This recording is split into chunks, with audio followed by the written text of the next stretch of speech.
বন্ধুত্বের মধ্যে আমি মনে করি সবচেয়ে সুন্দর সম্পর্ক হলো মা মেয়ের সম্পর্ক। একজন মা তখনই নিশ্চিন্তে থাকে যখন সে মনে করে তার মেয়ে তার কাছে সবচেয়ে ভালো বন্ধু, যার সাথে সুখ দুঃখ সব কিছু শেয়ার করা যায়। তো হ্যালো এভরিওয়ান, আমার নতুন একটা ভিডিওতে তোমাদের সবাইকে স্বাগত। সকালে স্নান সেরে আমি রেডি হয়ে নিলাম, এর মধ্যে দেখি কাঁচা বাজার নিয়ে আসছে। আগে এই বাজারগুলো গুছিয়ে ফ্রিজে উঠিয়ে রাখলাম। তো তারপরে এই মাছগুলো কি মাছ আমি জানি না, তো তোমরা যদি কেউ জেনে থাকো অবশ্যই কমেন্ট করে জানিও যে এই মাছগুলোর নাম কি।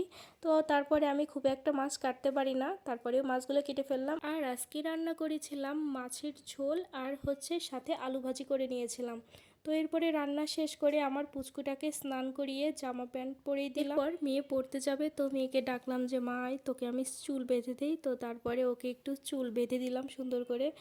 আর আমার পুচকুটা যে কি দুষ্ট, ওর হিংসা হচ্ছে, মানে ওর দিদিকে আমি চুল বেঁধে দিচ্ছি, ও কি দুষ্টামি করছে, ওর চোখে আজকে ঘুম নাই। এরপর মেয়ে পড়তে চলে গেল আর আমি পুচকুটাকে আবার ঘুমানোর চেষ্টা করছিলাম, কিন্তু ওর চোখে আজকে কোনো মতেই ঘুম আসছে না। তো তারপরে এই যে আমি খেতে চলে আসলাম, তো মামুনিকেও একটু খাইয়ে দিলাম। তো ও খুব কান্না করছিল, তো ওকে কোলে নিয়েই আমি খাওয়াটা শেষ করলাম। এরপরে আমি তাড়াতাড়ি করে টেবিলটা মুছে নিলাম আর থাল বাসনগুলোও এখন মেজে রাখবো, কারণ এখন যদি আমি না মেজে রাখি পরে আর সময় পাবো না।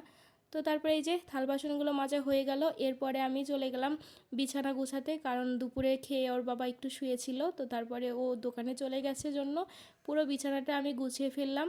তো এরপরে আমি বিছানাটা গুছিয়ে পুরো বাসাটায় ঝাড়ু দিয়ে নিলাম। এদিকে আমার পুচকুটার যে কি হয়েছে, আজকে সারাদিনে একবারও ঘুমায়নি। অবশেষে ওকে আবার ঘুম পাড়ানোর চেষ্টায়, তো দেখো ওর কি অবস্থা। ওকে দেখে কি মনে হচ্ছে যে ও ঘুমাবে, ওর তো শুধু দুষ্টামি আর দুষ্টামি। তো আজকে ভিডিওটা এই পর্যন্তই। তোমরা ভালো থাকো, সুস্থ থাকো, আরও অনেক কথা হবে।